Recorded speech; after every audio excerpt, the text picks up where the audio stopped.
And we are focusing this morning on the pension industry.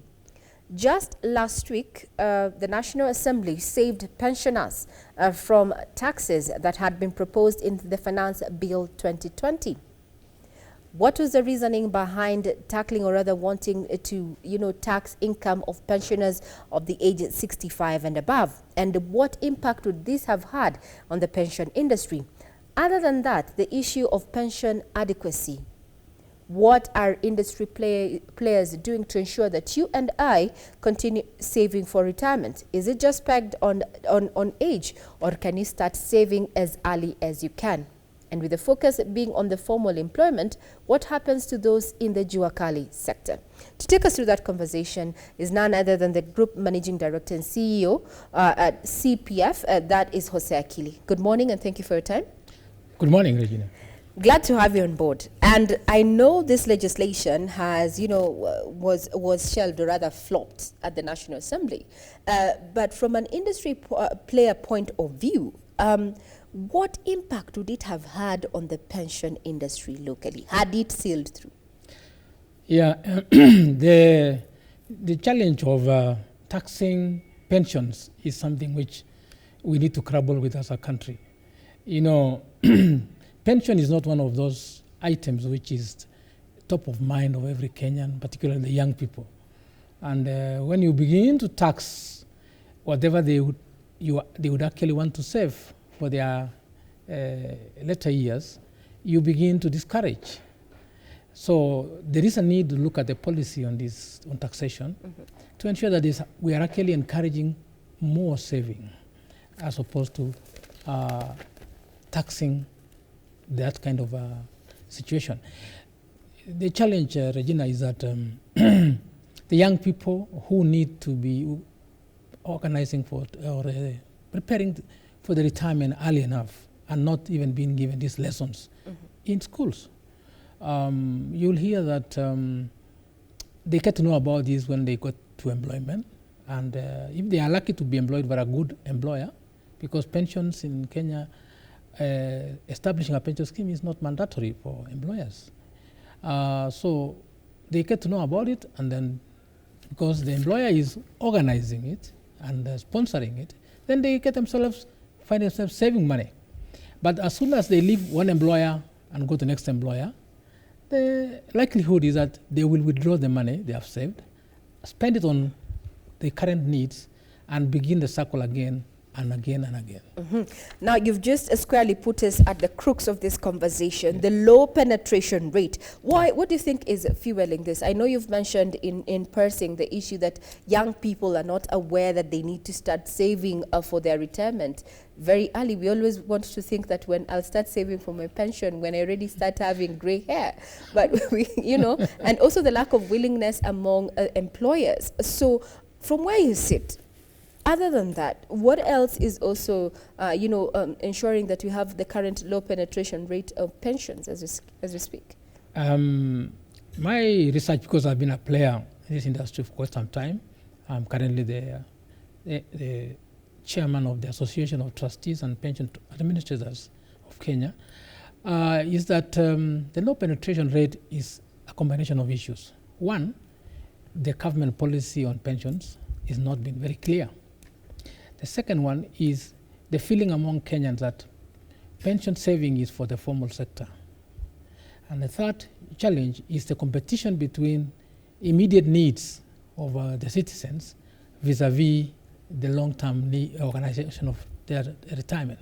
Basically, pension, or rather paying for pension, or rather saving for pension is not priority. It's not a priority at all. It actually comes, I would say, almost like number 6 or 7 in people's lives. So among those three, let's maybe tackle the issue of policy. Policy on pensions isn't clear. That's what you've said. But if you look at when you talk about policy, we cannot separate the issues of the pensions away from our fiscal planning. That's the issue of the budget. Let's take a look at changes that came into place in the 2019-2020 budget. The issue of access, some of the highlights. Let's look at the access to employers' portion of retirement benefits before the retirement. You've mentioned this, that if I move from my employer, I go to another, then I can access those monies. Yeah. With the 2019-2020 budget, this came into place. How has this impacted, on pensions adequacy? Yeah. I think the problem starts first from the element that it is not mandatory for any employer to establish a pension scheme. And therefore, you start from that point. So not all the employers establish pension schemes. And the NSSF, which is mandatory for those formal sector employees or employers, is actually, the contributions are so pitiable, I would call it that. 200 shillings by employer, 200 shillings by employee, totaling of 400 a month. Even if you save for 30 years, the amount will just not go beyond something like 300,000 together with investment income. And then you remove the expenses of administration. Now, that is not a policy which encourages adequacy for pension.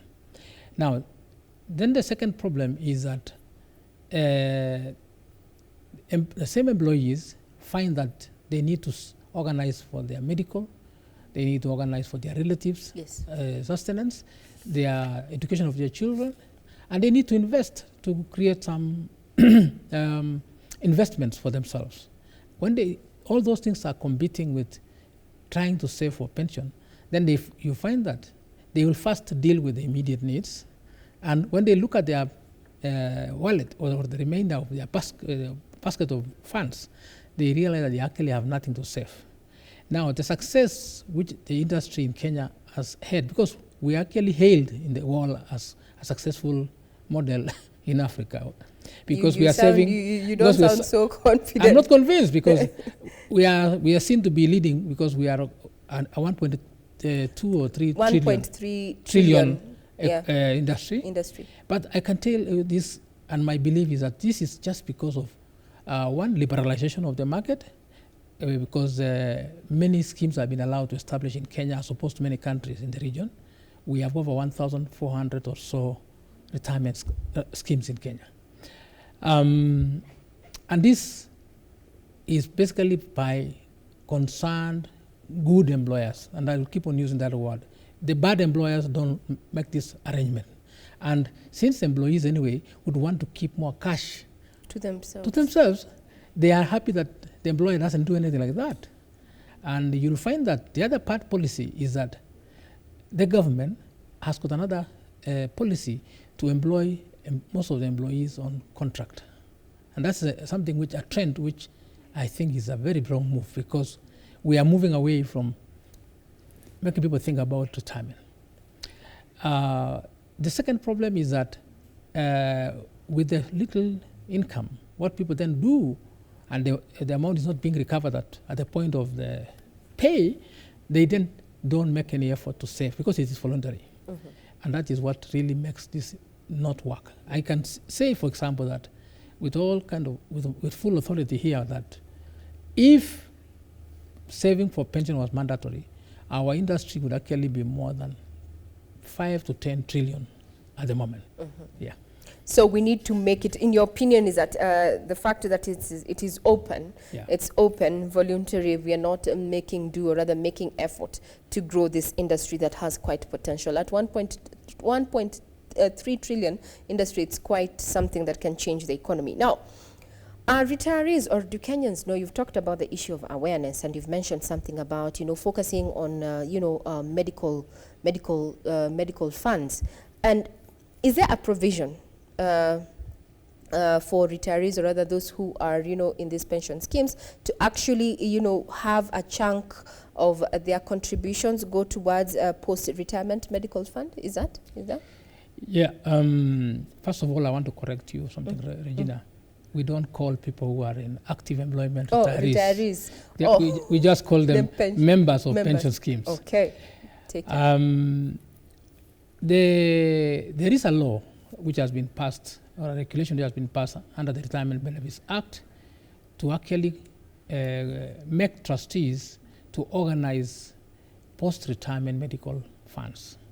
We contributed to this as an industry, and we are very happy that for once this is now made possible. The only thing is that policy-wise, they need to link that with the NHIF.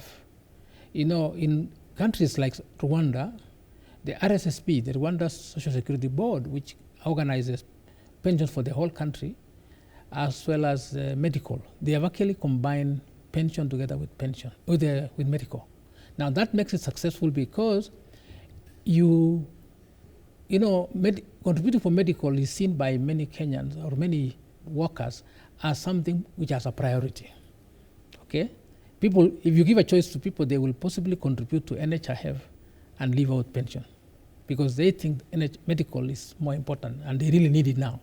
So the answer, that's why I have come up with one suggestion as a policy change, which is what we call bundling of benefits. Bundling of benefits is the way to go. In other words, do what Rwanda has done, do what Singapore under the CPF fund of Singapore have done. In other words, within the pension scheme, create 2 or 3 accounts.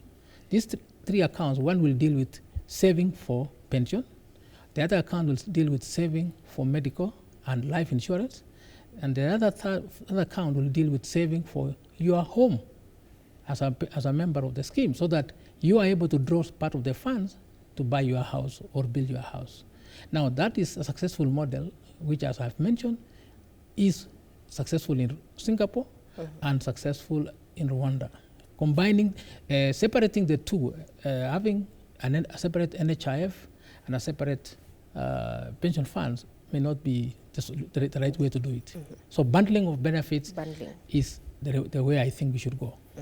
Yeah. Now, earlier you had mentioned, or rather said, that the current structure focuses on those informal employment. Now, what happens to those persons who would be willing, to want to save for their retirement, but are locked off from, are not active, or rather not in formal employment? What happens? Thank you, Regina. There is a constitutional obligation on the state under the Article 43 and 44 of the Constitution, which says the state shall ensure the social security, or actually guarantee social security of every Kenyan. Now, if you look at that, there is we are not doing much to work towards that point, because if that is the situation, it means that every Kenyan, the state has a responsibility to make this person secure in retirement or in old age. Now, for that to happen, it therefore makes the government to be like an employer of some sort for everybody. So even the people in the informal sector deserve to be taken care of like the way formal sector employees are taken care of by the employer. So how does the government then should do this? As a deemed employer, then they should organize a pension arrangement for every informal sector and also match contributions by those people into the scheme. This is done by countries like Mauritius, and they've done it for the last 60 years. In Mauritius, every Mauritian citizen is on pension when they retire as a matter of right. So what we are not doing here is that we are thinking that it's too expensive. When I engage with some of our policymakers in the government, they think this is a mountain which is impossible to climb. But I think they also forget that, one, if you don't deal with this problem now, you know what Kenyans do. You remember the lady I think in Budalangi, when the river swept her house and her chicken, what did she say? Serikali saidia. So that's what we shall all queue in front of our government and say, since you didn't organize us, and now we are here with our begging bowl, feed us. But if we get a government organizing us and allowing us the freedom to choose any registered pension scheme to save our money in, and the government also uses part of our taxes to support those savings, Kenya would be so socially secure. Thank you. Now, what is your take on Kenyans' saving culture? It has been blamed for so much. We prefer spending, having cash on hand instead of looking into the future. And how has this affected, just the pension industry? Yeah, Kenyans will love life. I think young people call it to be cool. You live once, YOLO. YOLO. Yes. And it's because they think, you know the way a baby trusts the mother or the father's hands.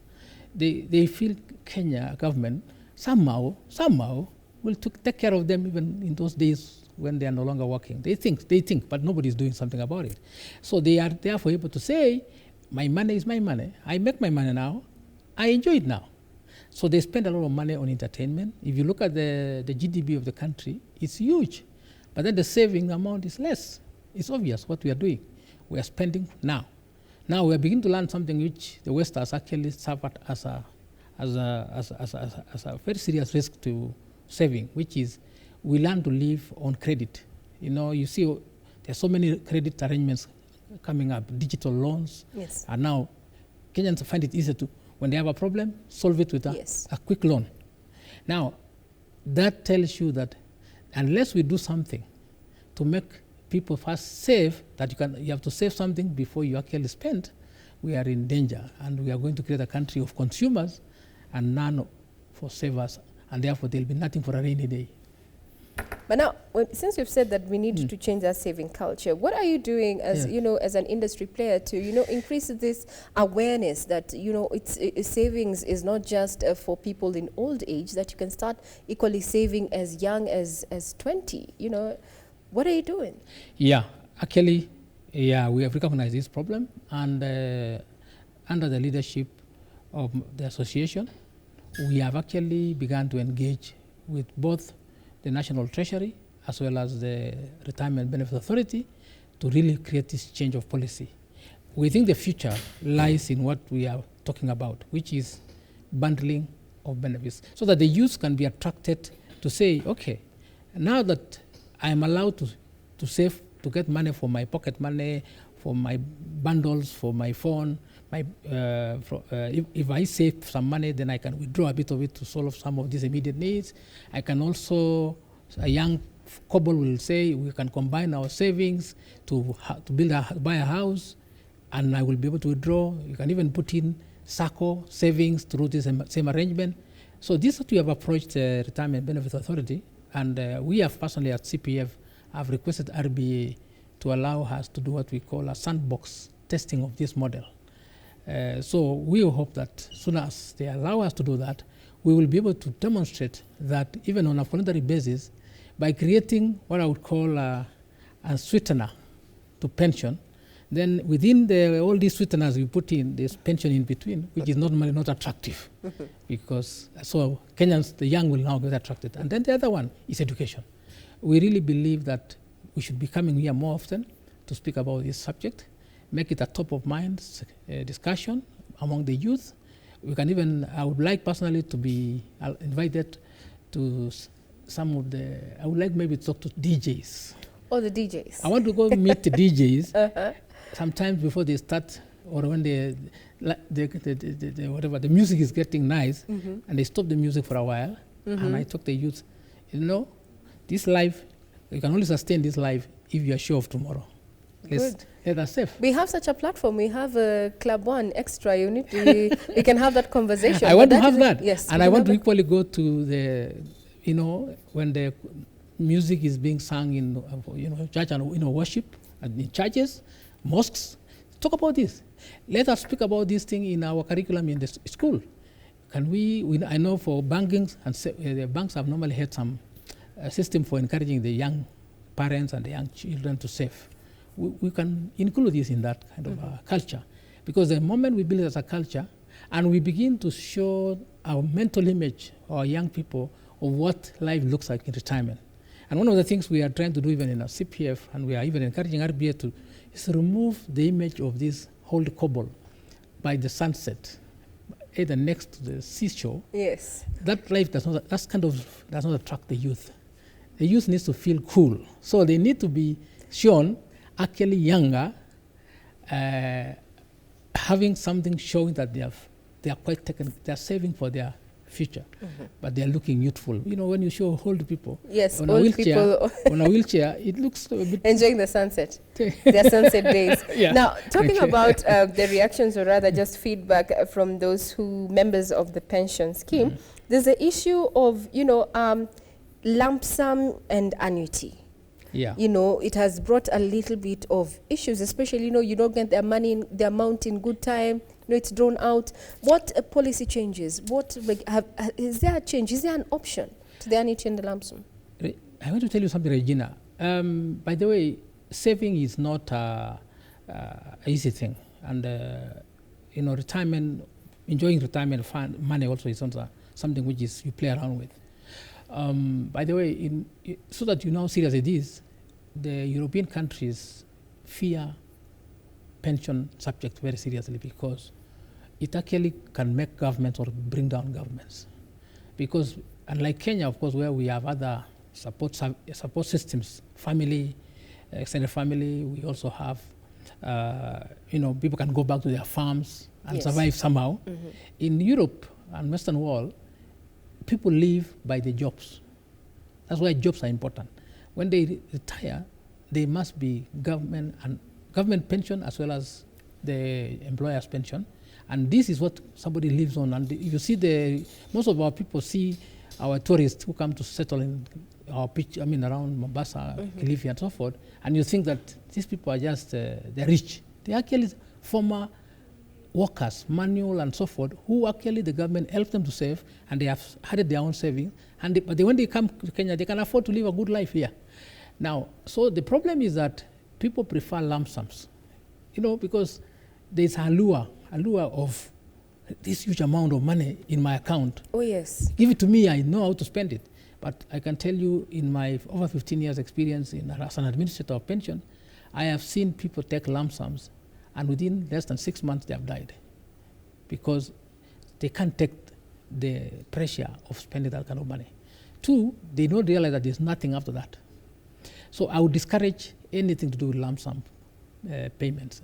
Maybe a little portion, which we normally are allowed to do in the regulations, that you can take about a third, but the rest, you leave it to go monthly. Mm-hmm. It is the best solution. My pensioners are some of the happiest, and when I talk about this, I'm holding their AGM tomorrow on this station. Maybe you can just highlight on what we expect from this county pension funds AGM. Yes, you know, we have taken the leadership in this industry in Kenya, coming from public sector, and we're trying to show the way that we can adapt to changes in environment and technology. So CPF is the first pension fund, CPF County Pension Fund is laptop are the first pension funds in Kenya to actually hold a virtual, televised annual general meeting for members. So tomorrow we expect that we shall be hosting more than 80,000 participants on our viewership, and all linked up through our YouTube channels and our Zoom channels and other channels, and able to engage with us as we give them their annual report. Mm-hmm. Now, this is our 17th annual general meeting, and we have never, since the RBA required that pension schemes should have it, we have never even missed even a single one. So despite the COVID-19, we looked at and said, we are a very innovative organization. So we thought that we should not skip our AGM. We need to inform our members about how their funds are being invested, how their pensioners are being taken care of, and we have a nice, wonderful surprise for our pensioners to announce tomorrow.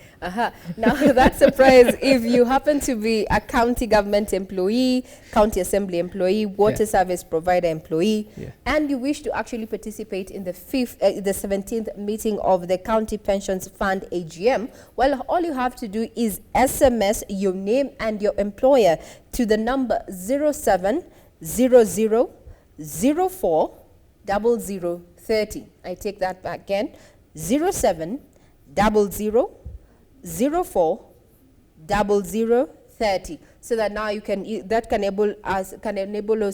enable County Pensions Funds AGM, or rather the faction, the company itself, to share a link to you directly so that you can participate directly to your phone. This is what is happening. The COVID-19 restrictions has made both public and private sector quite innovative, leveraging on, the uptick of technology. So this meeting, unlike those other previous meetings that you've been attending, is going to be held on a virtual platform. You can access this on your phone. All you need is just to text your name, or rather SMS Send a short message of your name and your employer to that particular number, 0700040030. That's an AGM that is going to be taking place tomorrow.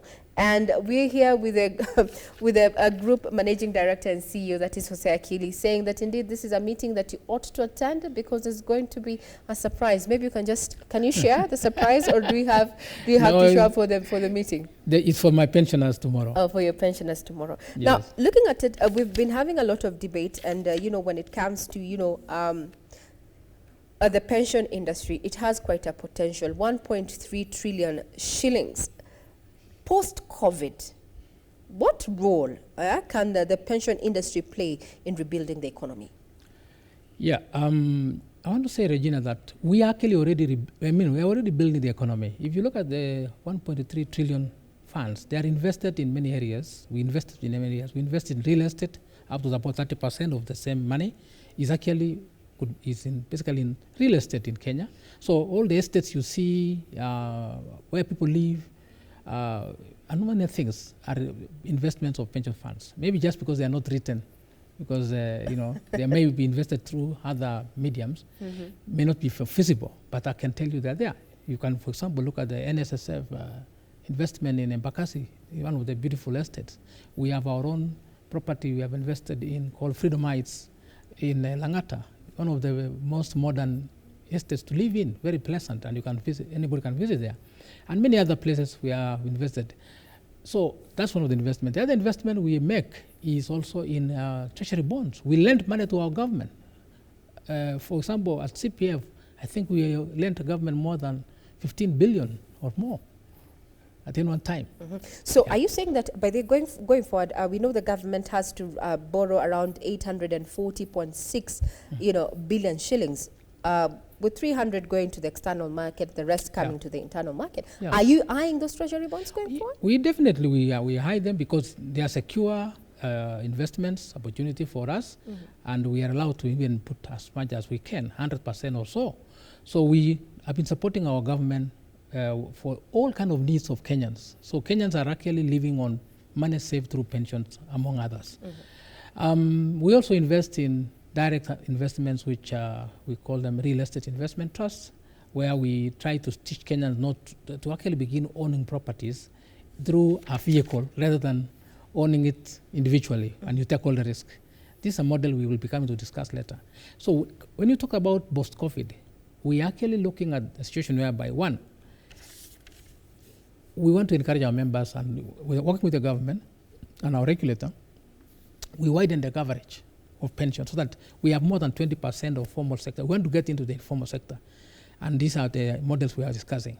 We believe that with post-COVID, we should be able to get more people to accept pension. And I can tell you this, Regina, in fact, if there was a mandatory saving for this country, it is possible that when the government found themselves in a situation of where Kenyans are locked down, it would have been possible to actually say, okay, let us open up part of this pension so that people can stay at home.